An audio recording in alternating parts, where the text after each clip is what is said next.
Max B is set to be released from New York State Prison after 12 years on November 9th, 2025. Now, obviously, circumstances could be different for everyone, Mm. but can what can someone like him expect coming out with doing that amount of time, which was half, little less Yeah, than half of yours, and you were in the California State Prison, he's in New yeah. York, so I know there could be a difference there, but just you doing 26 plus, him doing 12 and coming out, what can someone like him expect? I think you can expect a lot of people to show up and view him as the savior. It's going to be people that view him as a savior, who he's going to be the highest thing they have access to. So they're going to cling. It's going to be a lot of people clinging for dear life to him so they could be in that light with him, and a lot of input, desired and undesired input. And my advice to anybody in that circumstance is to remember that you don't really know anything. I think for me, a mistake was thinking I knew anything. That it would finally accepting that I didn't really know anything was very important for me so that I could be a student. Like, I'm the student, I'm not showing up, I'm not the teacher, I'm not the savior. I am actually the person learning. I'm the person in need of a savior. I'm not the person that needs to be saving anything. And then whatever I do positively impact, and whoever is viewing me that way, then they can by proxy receive that what they need from me as a result of me pursuing what I need for myself. And I would encourage him to do it. I will, what I call selfish selflessness. You got to remember that you can't do anything for anyone if you don't take care of yourself. Put the mask on yourself, breathe your oxygen, save other people. If you don't do that, it's going to be a negative experience. You can't please everybody, or some of your friends going to turn into enemies, and or you burn all your resources attempting to live up to it, and you look around and these people can't help you, which is why they needed your help to begin with. So the same people you burn, you exhaust yourself attempting to support, are not capable of supporting you once you need it. So the best thing to do is fortify yourself, build your strength so that you can be of assistance to those who you view as deserving of it. That's my input. Yeah. Now, in regards to him, I don't know how much you've been paying attention to him or not, but sometimes when even people come out with less time, maybe they've done 5 years in prison or 2.5 or whatever. One of the first things they do is hit the studio, put out a first day out song, things of that nature. With him, they already have a show lined up for him the first night he touches down. Yeah, And he has a man. schedule of events, appearances, and things already that his team has already structured and publicly put out there and things of that nature. What is your opinion on that? I don't know how it was getting back acclimated musically or performance wise, but obviously, again, you're 26 years, he's 12. But is that a right decision to get right back in musically that fast? Should there be some caution there? Just curious here on your outlook on your. My outlook is that there should be caution. Um, when you're unavailable like that, again, when I say we don't know what we don't know. So when you're unavailable like that, and these things are being arranged for you, no matter how much you like people, how much you trust people, the reality is you're not really doing something that you would have decided to do had you had more time, and you won't find that out until you're either doing it already or have already done it. And now you're in review like, man, I would have done this like this or this or this. So I wouldn't advise anybody to come home and jump straight into anything. It's a hard thing to tell someone when you don't know their financial status. People need their paper. Life is life, and bills require payment. You got to do what you got to do. But I think that sometimes a person got to come home. If you got anywhere to go that will provide solitude, I would tell a person to go do that.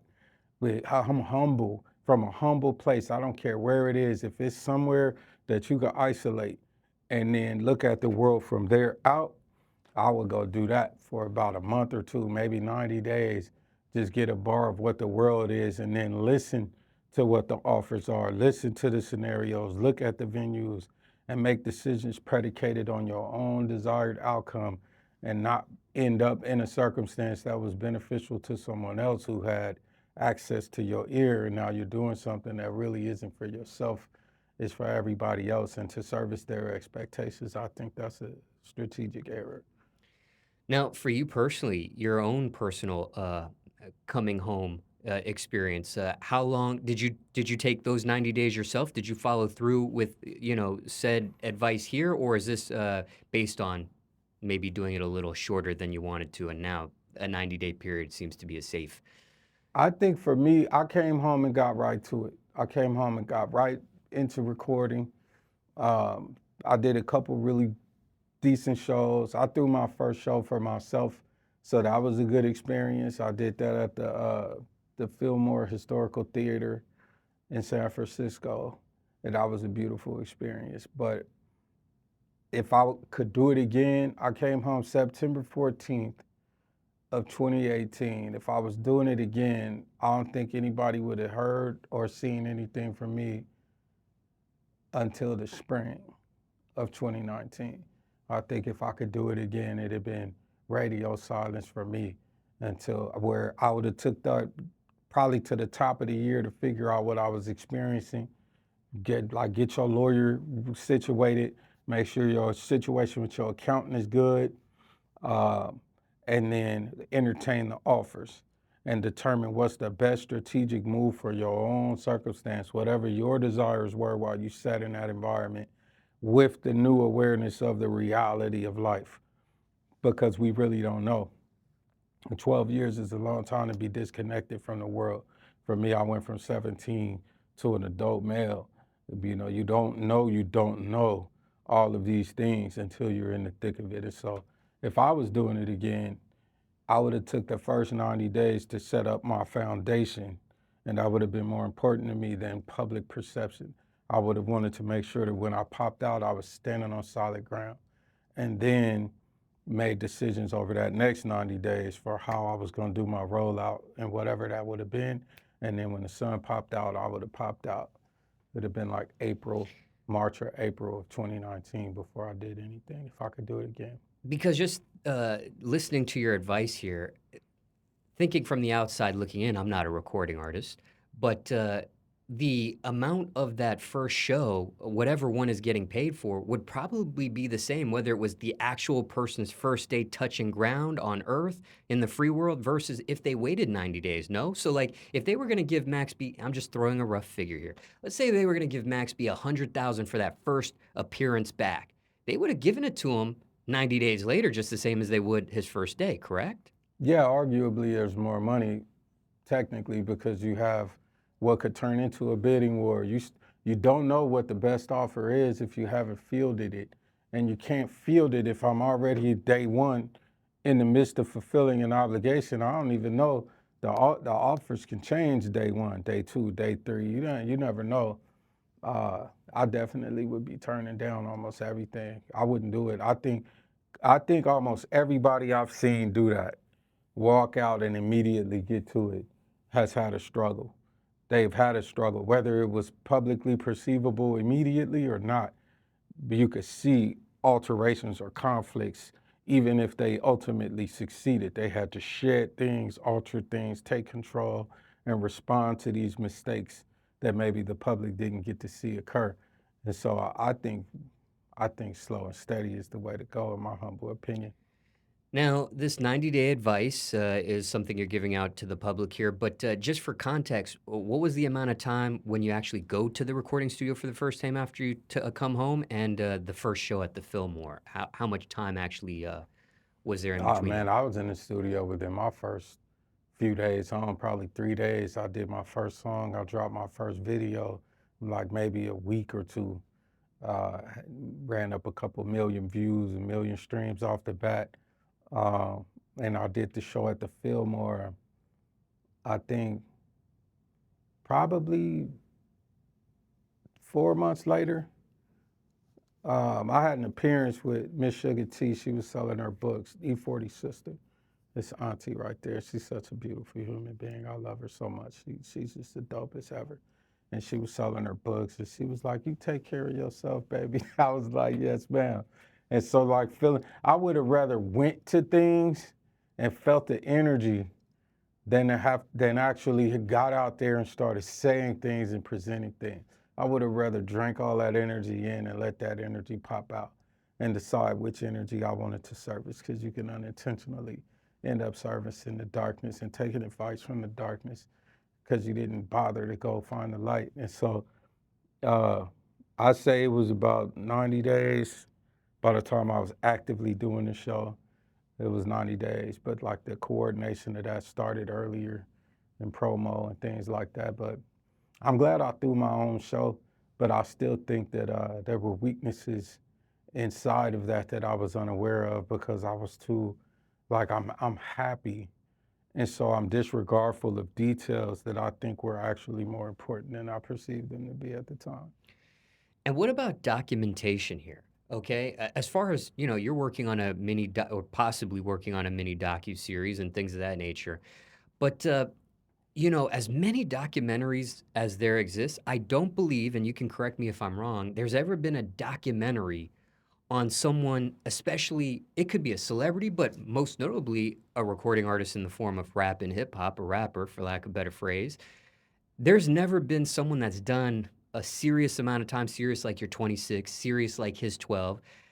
You know, prison, incarceration, jail, all of that is serious. But you know, when I mean serious amount of time, Yeah, 12 versus 2.5 or 26 versus 5. yeah, It's never been documented in documentary form. Like from the first time someone touches, you know, ground, their their interaction with their family and significant other and their kids, and that first 10 days home, 15 days home, that first month, 30 yeah, days home.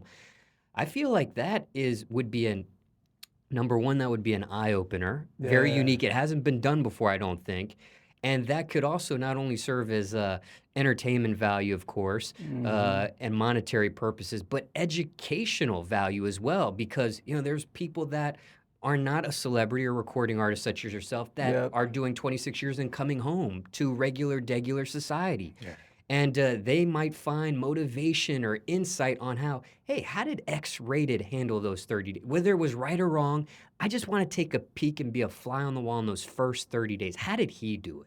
Yeah. You know, why? Number one, why don't you think this has been documented? Uh, you know, in a form of that nature yet? And uh, do you wish? Do you think that should be documented? Do you wish you would have done something of that nature looking back? And of course, those personal moments are precious. You only get one Yeah. time to do it, but also of value, entertainment wise, educationally wise as well. Chime in here. I'm glad I didn't do that. I think there's an impermanence. There's people in your life who may not remain in it, and you don't know who they are. And so you can have very intimate moments that have characters present who don't belong in those stories. And the public won't know that, but like your family does.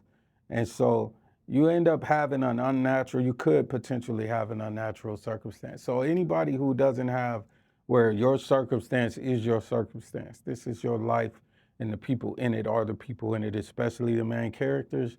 If you don't got that figured out yet, that's a part of that thing you got to determine it. Why I think it's important to isolate and look at the world from the inside out instead of trying to look at it from the outside in.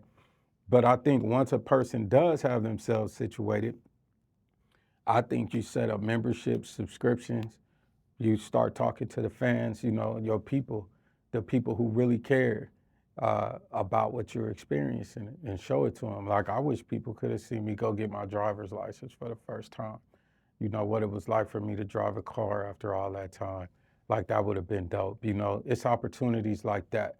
And so that's kind of a part of what I'll be doing now is, you know, allowing my fans into my real life so they can see these moments that somebody else would consider mundane, but that are actually like human experience bonding moments. And I think that's important in today's era where people are trying to figure out how to monetize everything. I think building a relationship with your fans as a human being is more important than rushing a product out that people may not care about. They don't care. So now they're observing it like a car wreck. You know, I don't care that there was a car wreck. I'm looking at it because I'm trying to see how bad the car wreck was. Like, wow. And if somebody got hurt, I'm going to be like, oh, that's so horrible. And I meant that. But I'm literally going to keep driving my car unless I need to get out and help. But mine is that this is already being taken care of. Then I'm just acknowledging, I'm watching the morbidity, right? And I'm gonna move on with my life. And I think people are consuming content in that same way. And you could just be another car wreck on the side of the road that people are passing by, and they don't really take that with them. But if you have a human experience and a human connection, I think a person will take that with them for the rest of their lives. And that's more valuable, in my humble opinion. That's kind of what I'm doing now. And you mentioned like getting your driver's license and things of that nature. I think there would be people that would be willing, of course, free, but willing to pay to see that first recording session back. Hmm. A person after 12 years, in his instance, 26 in yours. Okay, what are those? How's he? I just want to see it, you know, and there's some Yeah. monetary value in that, no doubt. But you know, another facet of all of this too is something that you mentioned previously, discussing the new project was something that I don't think people that have never experienced incarceration realize. You know, when they see someone like a Max B come out after 12 years, they do think it's over. He's a free man. Now, I don't know his particulars on parole and things of that nature. Obviously, you shared with yours, you know, one mistake after you came home, you know, you're still doing a lifer, you're still on parole. So there is kind of a, um, you know, wrong move, and you would have a hearing and possibly land back behind bars. I Hmm. don't think people realize that from the outside. You know, they think when they see someone come home, they think that's it, it's over. But Yeah. it's really not for some cases like yourself. What is your, I don't know if you want to provide advice here, just your experience. What's that like just navigating that? The parole time, even though you are home, everyone's happy to see you, but you're still dealing with that the walking on eggshells feeling there. Yeah, it could be ugly. If you have the wrong parole officer, you could have an ugly experience. You end up with somebody who perceives your success to be a statement of their own failure. Like they work so hard, but you're making money so easily. This person is trying to prevent you from making money because they think it's their job to humble you. So it's very important to have a positive experience. And if you can, people I'm telling you, man, people got to direct their resources in the right locations. Having the right attorney is very valuable in providing a force field for whatever the letter of the law is to enforce that for you because people will do too much uh, in proximity to what we could call fame and notoriety. Someone having the ability to influence that. I think Meek Mill's judge in the probation case is a great example of that. The inability to let him go, to leave him alone, and not do too much, to not feel like it was her job to humble him. That's a great example. You got to have the right kind of protection to keep someone from doing too much because they're in proximity to a story and they're trying to write their way into it. And now you're a character in my life story, in my life experience, when really this just required you to be here momentarily. I came through here and passed through and I was gone and you was gone. But that person's like, up, hold on. Because when you leave, the lights leave, the cameras leave. And so yeah, I encourage people to make sure that they invest in proper legal representation, the proper management, accounting. I think all those things are more important than the bright lights. And people unfortunately run straight for the lights instead of for the security and the foundation. So hopefully he'll have that experience and invest in that, like really get to know your PO, make sure that you got a good experience. But I don't know if he'll even be on probation, parole, how they do it out there. As a lifer, it was different for me. JD from the lynch mob, good brother, he came home, he got Ice Cube and they doing their thing. So like he's another story of somebody who was a lifer, did just a little bit more time than me. Our circumstances in California just a little bit different. And recording artists or not, how long will it take, would it take, could it take for someone, for himself or any other individuals, just 12 years at least, bare minimum, or 10 years? How long could it take for them to get acclimated back into the free world, free society? Even in your case, are you 100% at this point? I think you're 7 years out of the system physically, um, behind bars. Yeah. Have you 100% reacclimated at this point? I think what I've done, my reacclimation is to accept that the concept of normal is not one size fits all. So this expectation of some type of normalcy setting in, I've abandoned that. I don't have that expectation anymore. I think now it's just I'm a human having an experience. I'm a being having a human experience. And everything that I experience step for step, I have to respond to that in a way best suitable for my desired outcomes. And I think if people can learn how to do that, the only thing you really got control of to some limited degree is yourself. I say limited because you can't refuse to sleep, you can't refuse to pee, you can't refuse to do a number two. These things are going to occur. You can't refuse to eat or drink these things. So when a person think I got control, like God laughs at that because it's mandated. You can't stop your heart if you don't take drastic action. It's gonna beat. You're gonna have to eat. Gonna have to sleep. So within that limited free will that we do have, I would want to make sure I'm responding appropriately for my desired outcome, so that I can be operated correctly and operate correctly in interacting with other beings having human experiences. That's my advice to people is don't look to reacclimate. Like they say, man, you're rehabilitated. And I'll be like, I'm just habilitated. We was never habilitated. I'm from the wilderness. I came from the street. I was a feral child. So if you rehabilitate me, you return me to a state that was already insufficient. So I needed habilitation. I didn't need reacclimation. I needed acclimation. You know what I mean? So I've acclimated to my life experience that I'm having, which is technically unusual in comparison to someone else. And comparison is a thief of joy anyway. And so I want to make sure that I'm just having the best possible experience and impacting other people in a way where when I left, it was either the same as before I arrived or better. And if I'm pulling that off, I'm good. And so my advice for anybody is just to abandon expectations, abandon the concept of expectations, and live every right now as if it's the end of that's it. It's right now. And then yesterday is gone.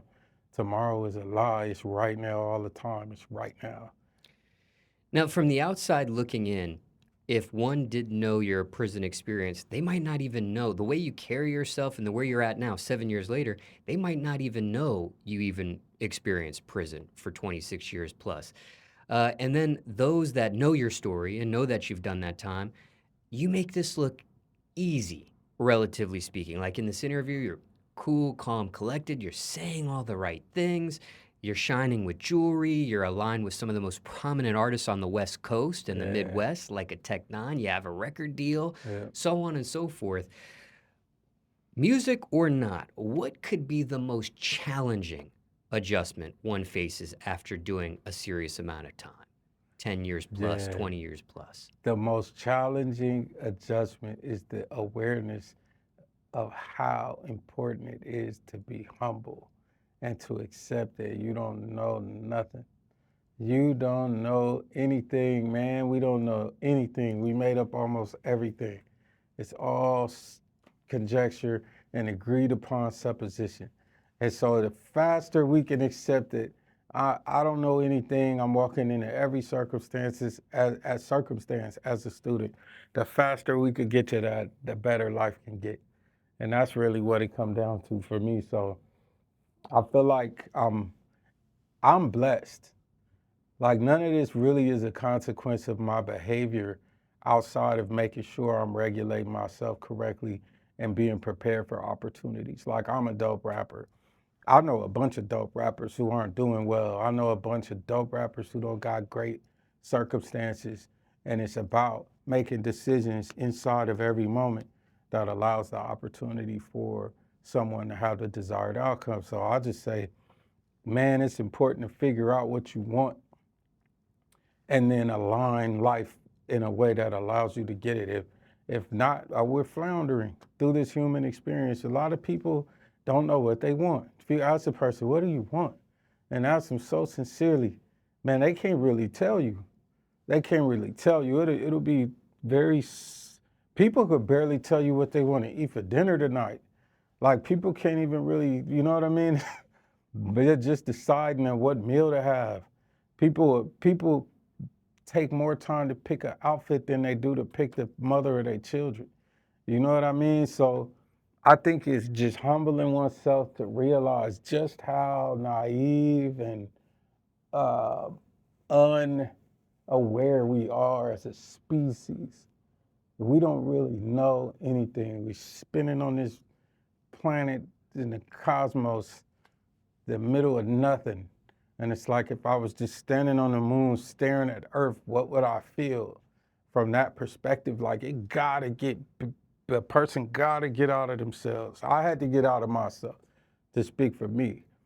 I had to get out of myself to see my little tiny place on this spinning rock and like the insignificance of that and say, we could just chill out with whatever the hell I think I am and just understand how minor that is and how momentary, how fleeting this all is, so I can enjoy my right nows and be satisfied and grateful with my victories and things like that. So I really encourage people to just get outside of themselves and view the world, view life from a grander perspective and return back to themselves and take that with them. I think the outcomes would be phenomenal.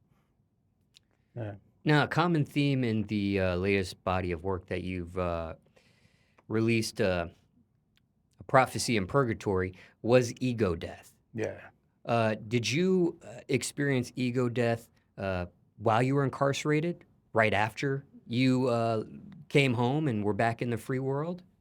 Maybe both. I don't think I experienced ego death during my incarceration. You felt like you were X-rated throughout the whole 26? I think I think my ego, I clung to my ego in order to survive that experience, almost as a trauma response. And I don't know if I was aware that I was doing that, but I clung to it. It was everything. My entire existence was tied up in being X-rated from Garden Block that mattered and to protect that. And then being X-rated the rapper and that part. And then being X-rated the criminal justice reform, restorative justice person. Like it being this thing, being that thing, instead of just finding out that I was I was already a human, a being having a human experience. To just get to the core root of it and work from outside of that, from inside out. And I don't really think I was able to do that until I had my son. Like becoming a father, like experiencing that. See, you know, he pops out and cutting his umbilical cord and they're checking his lungs and stuff and making sure he's okay and feeling that overwhelming sense of uh, love for something other than myself.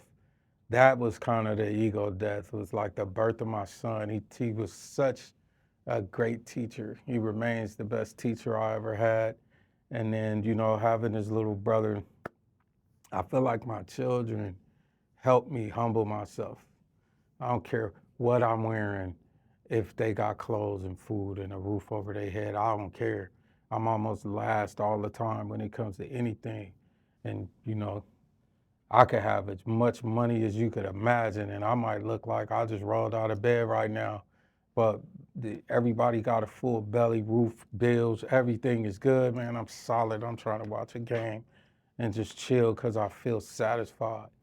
And I don't think I ever knew that particular satisfaction because attempting to be whatever it was that I had decided I needed to be was more important than the reality of just whatever my life was. So children required an acceptance of reality that nothing had ever required before, like an awareness of what my duty was and my purpose. So I think that my children were the beginning of the death of the ego, for sure.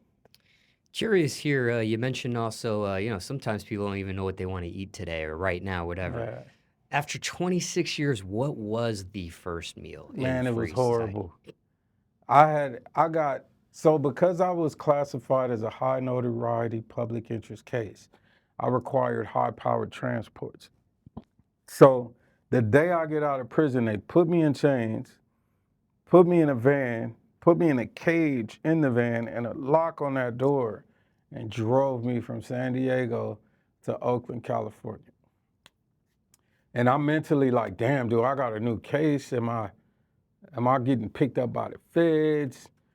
I got it even just the day I got out. And now I'm like, man, these people playing games. Like, don't bite on none of this. This is Satan, as I would call it. This is satanic.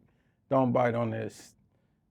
And just look at the trees and be like, man, all this stuff that just happened for you to be in this moment, it doesn't make sense for this to go any other way than this is gonna work out. I don't gotta care. So I got this 11-hour, 12-hour ride in this cage.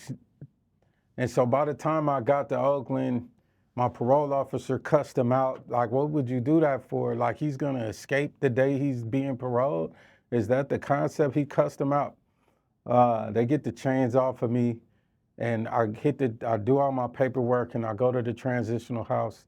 And by the time I'm situated, it's there ain't nowhere to go to get food. So I end up having a regular ass hamburger and some French fries. And from that day forward, though, after that, the food got real because I'm in Oakland at Jack London Square, so I'm going to Yoshi's. I'm going to like it's phenomenal waterfront. I was going to some nice places, so the food definitely got real, and I built a fantastic relationship with seafood, surf and turf, and some filet mignon for sure. Now, some of those type of plates there, obviously, you didn't experience in the prison system. I'm sure a hamburger and fries was something maybe on the menu once Hell upon a no. time. Yeah, yeah, you can get your hamburger and your tater tots for Thanksgiving. Right, right, right, right. But that first time you have a filet mignon or something that you couldn't get in prison, do you get the bubble guts on something like that? Can you Uh, stomach that down because it is different than what's systematically given the to you? fast food was worse than the real food. The fast food was a horrible experience. I remember I was like, man, I'm never eating oatmeal again in my life. I'm never eating beans. I don't care what nobody says. I don't want like all this prison staples. You know what I mean? I don't want. They give you beans as a protein substitute all the time. So your meat is trash. You don't even know what you're eating, but the beans. So everything beans. Like I don't ever want beans again. I don't want oat. Man, I had a bowl of oatmeal. I was like, damn, this is oatmeal. Like I don't know what that was, but then found out I love oatmeal and I love beans. I just didn't like that.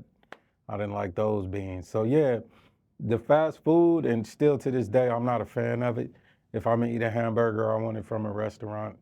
Uh, I'm not a fan of fast food. I can taste it. You can taste that it shouldn't be ate. I'm not a fan of soft, drinks, sodas, any high fructose corn syrup. I'm out. I'm out.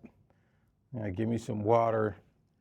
Yeah, keep it moving. Give me some tea or something. Like, let me do it like that because that stuff is terrible.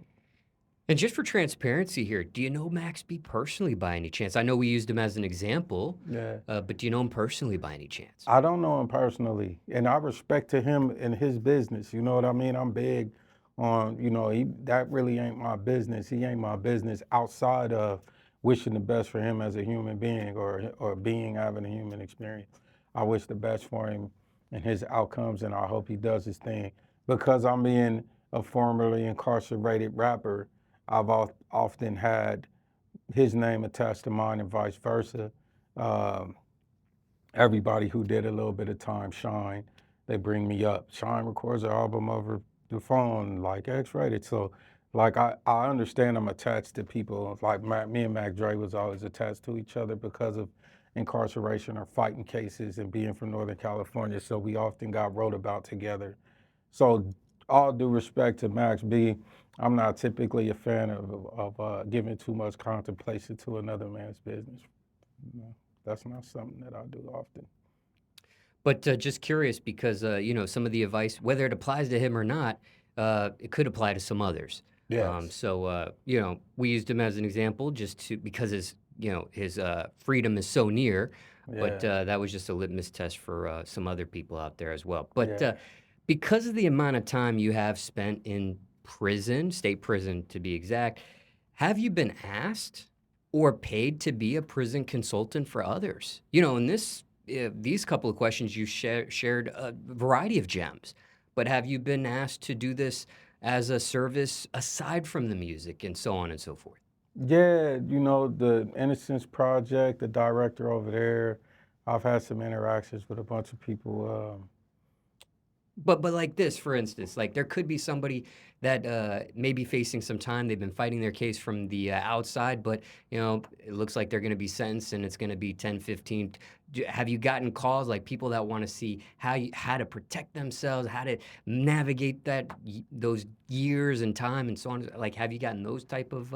I haven't, I've mostly gotten females who have incarcerated loved ones who reach out to me and ask me questions and what they should expect. I've gotten a lot of that, and then it's typically lawyers who will hit me up and tell me about a client's experience or if I would be comfortable speaking up in regard to my post parole experience after getting out and being released from parole and being a success story to demonstrate someone else's capability of doing the same thing. So I've received those types of requests for sure. Is that something that you entertain? Is that something you'd be willing to do in the future? Being a prison consultant. Yeah, I mean, anything like that that's gonna put some money in my house for my children and it's an honorable thing to do, let's go. I'd rather do that than write a rap, honestly. I'd rather do anything that's gonna service the community, service my family, and that I could be proud of. I could stand in the light and do it because now we talk about that amalgamation of myself and X-rated, the death of the ego. That's an integrated thing where my history actually services the light and I get to use it. And that's the best example I got of what I mean when I say I have to fully integrate, and this is what I want to do. I think Meek Mill had a big opportunity when he came home to do the same thing. I think that you have to integrate all aspects of your life. So for me, I would love to do something like that because I get to bring all of my stuff with me, but it's in order to start here and do that incline to show where I landed at and say, these other people may be capable of that and ushering them in that direction. I would love to do that. Because there's a comedy movie loosely based on, asking you if you would professionally do that as some sort of service. But Get Hard. I don't know if you're familiar with that movie or not, starring Kevin Hart and Will Ferrell, where, you know, Will Ferrell was about to serve some significant amount of time, and he Yeah, hired Kevin Hart to kind of help him navigate. Like they would do, they would, turn his house into like a fake jail and try to yeah, practice a prison fight and how to defend himself and so on and so forth. But, comedies, there's always a little bit of truth in comedies, right? And sarcasm. So, yes, it's a funny movie, very entertaining, but yeah, didn't know if people really hired people like yourself to, navigate through that sort of thing. yeah. I've only been requested to help with like things like resentencing hearings or, be contacted by women who wanted to know what they were experiencing. But yeah, I think that's hilarious. So you gotta learn how to suck dick. You gotta learn how to suck a dick. That movie is crazy. Yes, that's a line in the movie there. So you have seen it. You are I have familiar seen it. It's yourself with it. hilarious.